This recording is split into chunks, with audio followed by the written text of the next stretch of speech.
Mr. Olesen, which opportunities for research and innovation-driven companies does EIT offer?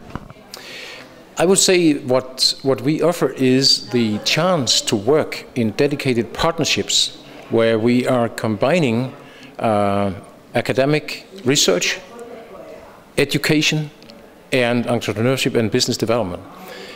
That's the very important environment for research-driven companies to work within, because here you can sort of benefit from having both the technologies, the knowledge about moving from technology to prototype, to marketing, to business development, etc., etc.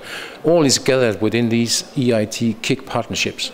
That's the main advantage for companies to work with KICs. What would you recommend to Slovenian companies willing to collaborate with EIT? Where would they start?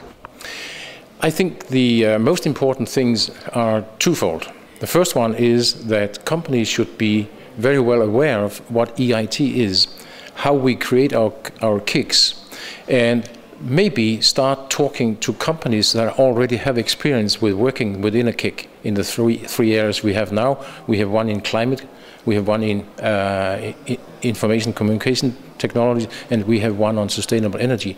Contact companies there and ask for advice. Second, I think it's very important that you start preparing yourself bottom up. Find someone that are like-minded, a couple of other companies having the same idea, and then go to academia and start creating a small pre-consortium. I think that's the best way. What is your impression on Slovenian companies you've met today?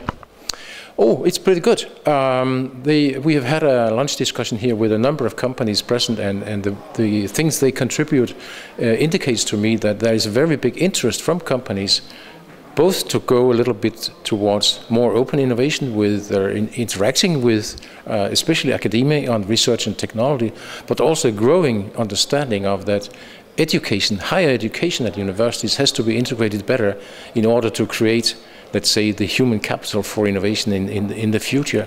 And I also read with satisfaction that in the recently published innovation scoreboard of the European Union, Slovenia is doing very well on the innovation performance, being in the second highest class of innovation followers, and that you have had a constant growth in this area. So I think that's a very good indication that you are moving the right direction.